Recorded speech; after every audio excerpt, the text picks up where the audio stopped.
And what a day, goodness me. I'm on a day's holiday, guys. This is exhausting. Jimmy introduced me. I am Doreen Grove. I'm the chair of the Wellbeing Economy Alliance in what's commonly known as my free time. Like all of our trustees, we're all volunteers. We have a tiny, tiny staff, and they are simply amazing. So let's just...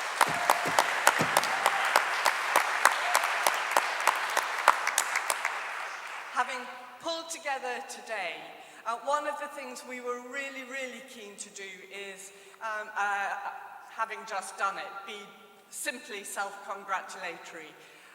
We thought it would be really, really important to hear what others have got out of today and what they felt and what people really want us to take forward from here. We would really welcome any of your views at any point, but we've carefully selected a group of people who have been carefully thinking all day about what they're going to say and just reflect back to the room what we think we've heard and whether you think that is right and the kinds of places where the energy from this tiny little organisation with all of our friends and allies and members, what are the things that we really should learn from today and take forward? And I'm going to ask you all to introduce yourselves as we go along the row, not least because I've never seen photos of you all, so I don't know who's who. Can I have you first? Hi, I'm Oisin. I am the MSYP, member of the Scottish Youth Parliament for the Care Experience community. I also work for Each and Every Child. Hi, I'm Fernando again. I'm also the other MSYP for Care Experience Young People. Hi, my name is Iffat, Shahnaz, and I'm also an activist, stroppy activist and consultant at the same time.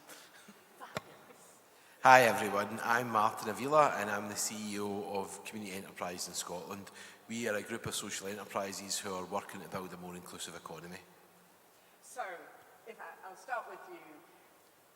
What have you taken from today, and what do you think we should take from today? What I've been listening to and observing in terms of, I've taken away a lot, and I'm still taking in a lot. I'm sure we all are in this room today. But from where I'm at and listening to you all and sharing your experiences, the importance of, I think there is absolute momentum for change. Because we do live in a world where inequality and poverty exists in Scotland. And my question was, why? And we have really, within this room and all the discussions, really gone into deep why that is, and also all the work that people are doing to tackle. And I'm more of the, no more tackling, I want it gone. I want it when people are in, I don't want people to be in crisis, but when there is crisis or support or isolation at work due to racism, discrimination, support is there without shame, without feeling something's wrong with you. And I think that's really struck me today, listening to people share their experiences. I'm also really around embedding the diversity of lived experiences throughout all our work, through a very intersectional lens. And I think that's really required more now. And I think today has really shown that. Around broadening movements, solidarity with other movements across Scotland, across the nations, but also globally and the global south. We heard the word colonialism, extraction. And that's still happening now. We are still experiencing that now. We are experiencing it in our day-to-day lives. We are also witnessing it. And I don't believe in being a passive witness. I believe in being an active witness with a view to changing things. Witnessing floods in Scotland. And I think that's also, is there a disconnect there between the climate change and the real rapid climate change we are witnessing and experiencing in Scotland. And why is there that disconnect? Or is there a disconnect? And I suppose that's something I would like to kind of share. And it's a question for us all and a call to kind of, I don't like the analogy, like war analogy, arms, but to activism. Why is that still, why is there that disconnect? And I think, listening to yourselves and also what WEAll is doing is of the moment now, and it's seizing the moment. We know what the issues are. We know the system is complex. We know it's a capitalist system. We know a lot, and we mustn't discount that. And I think when the pandemic happened a few years ago, when it first marched 2020, which is not that long, there was a quote, and I am all for quotes, if that's okay, by Arundhati Roy. And she used the word portal. We are a moment in time, and we are in that space now in terms of walking into a different world and a different space and portal. Not waiting for this to happen, or that needs to happen, or we need a little bit more of this, but it is really about now. So. Brilliant, thank you.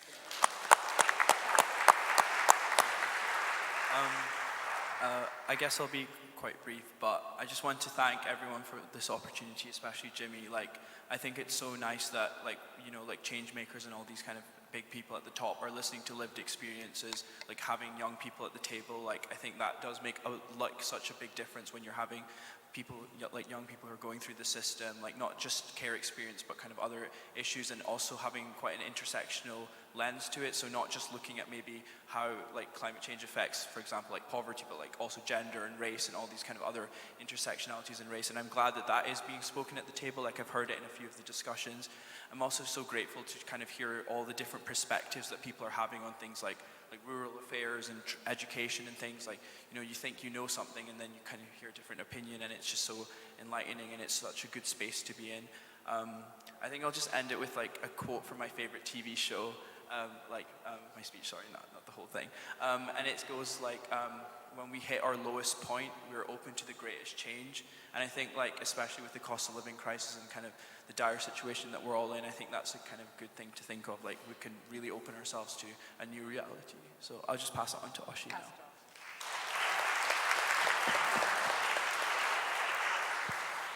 So before anyone makes a comment, yes, that photo's straight out of the Vogue magazine.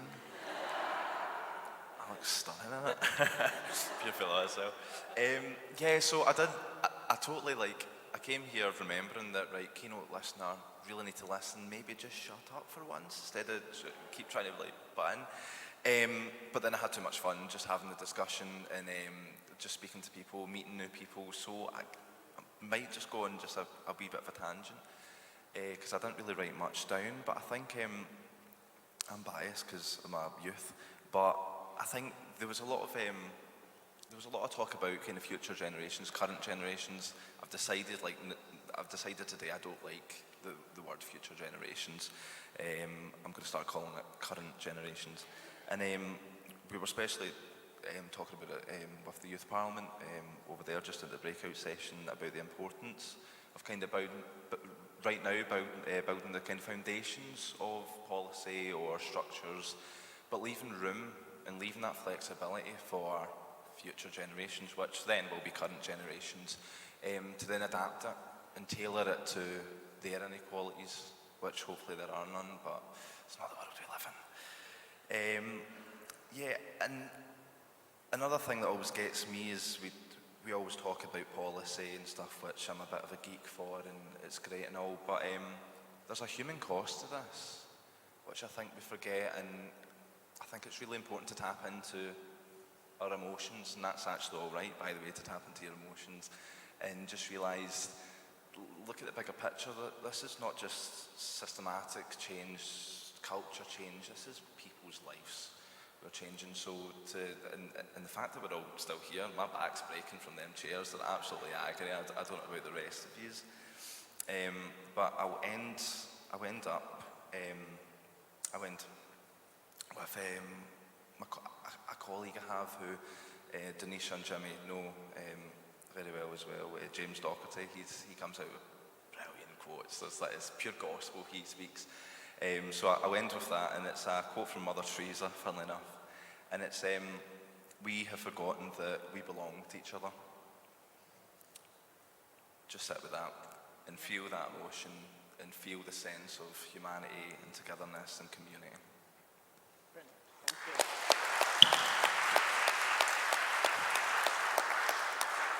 One of the things we were really very keen to do today was to have a cross sweep of our generations. And as anybody in the room will tell you, I'm probably the oldest person here. I'm nearly 70. So we are very much really thinking about how age really kind of matters and also doesn't matter.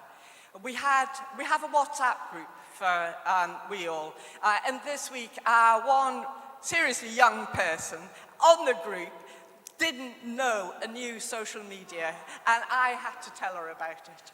I tell you, I was immensely proud of myself.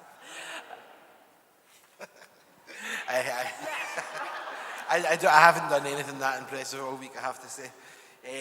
What I have done is taken some notes. I don't usually speak from notes, but the opportunity to sum up today's discussions in about 3 minutes was more than my mind could handle. I think I'll take away from today that we heard today that we have known since the times of Robert F. Kennedy that GDP is insufficient for measuring true wealth within our communities, within our families, within our individual lives.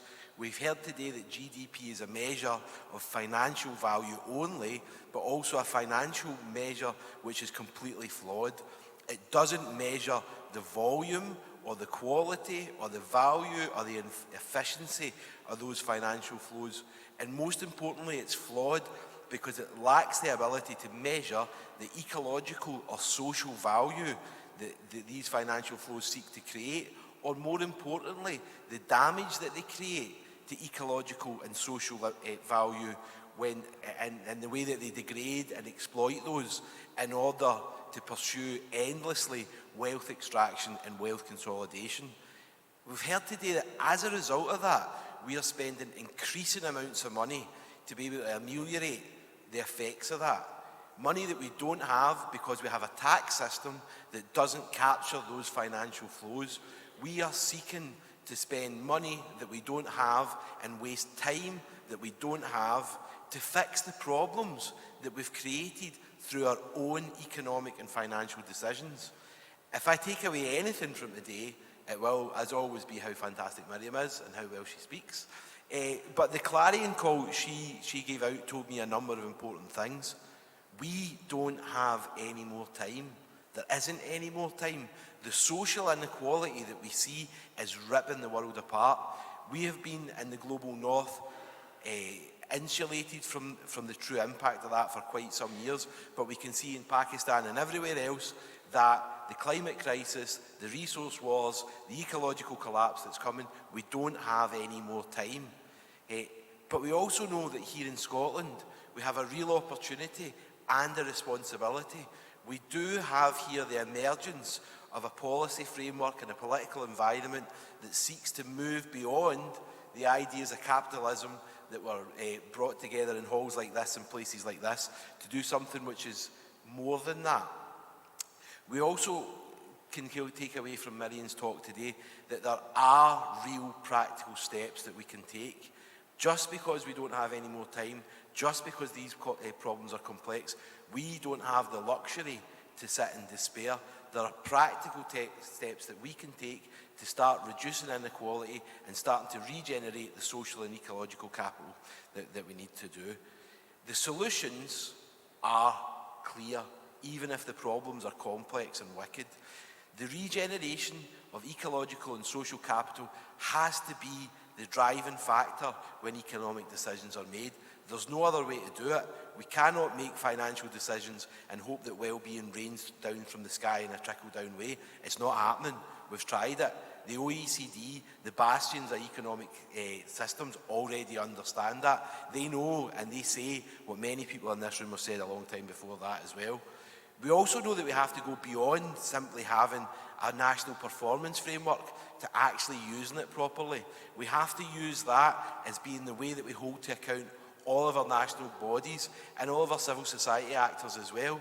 It's great that we came up with these things, but it's time to start using them as well. And I also take away from today that the only way to bring about a well-being economy is through an economic development framework that prioritises community wealth building. We have to focus on what are the assets that work for our economy, and we have to put them towards the ecological and social regeneration that we seek. There's no other way to do it, folks. There's absolutely not. So what am I personally going to take away from this room? One, I know that I have to engage more with the WEAll movement. We see here the great building of momentum of a movement here of people who are focused and dedicated in their roles in creating a different kind of economy. And we need to work together. We need that banner that is WEAll, and we need to sign up for that, and we need to take advantage of the learning and the communities of practice and the events that are there. We need somebody who's going to champion that. And I hope that everybody can just join me in saying thank you very much to all the volunteers and all the staff of WEAll today that have worked so hard to bring together this event. It's important. We don't have time and we need to go forward. So thanks for what you've done.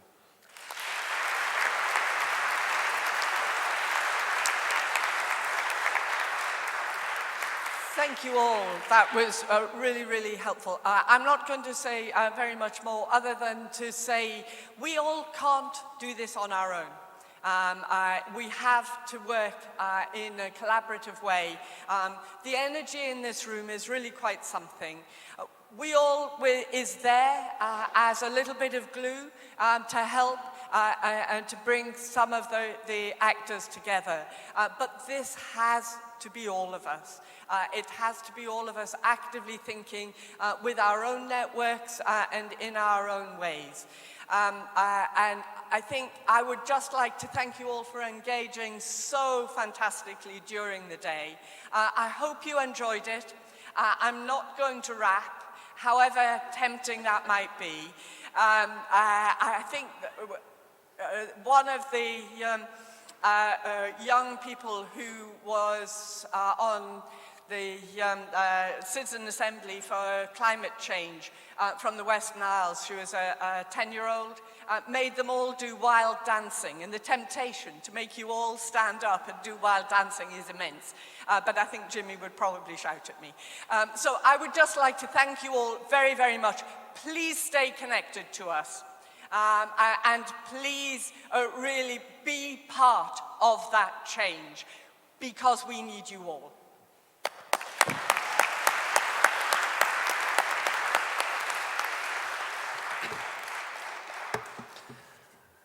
Doreen, and to the rest of our Keynote listeners, thank you so much. What an incredible way to bring an end to our Wealth of Nations 2.0 conference. I want to finish by saying a huge thanks to our co-sponsors, Carnegie UK, Community Enterprise in Scotland and Glasgow University. Also to the Cora Foundation, Foundation Scotland, Inspiring Scotland and Robertson Trust, who gave us some financial support to make sure that this was possible. And to each of our contributors, speakers, poets, spoken word artists, stall holders, panellists, chairs, and to all of you. A special thanks to Joe Seagrave and Anna Chrysopoulou, who have been instrumental in making this event happen, and it would not have happened without them. So if you wouldn't mind giving them a separate round of applause.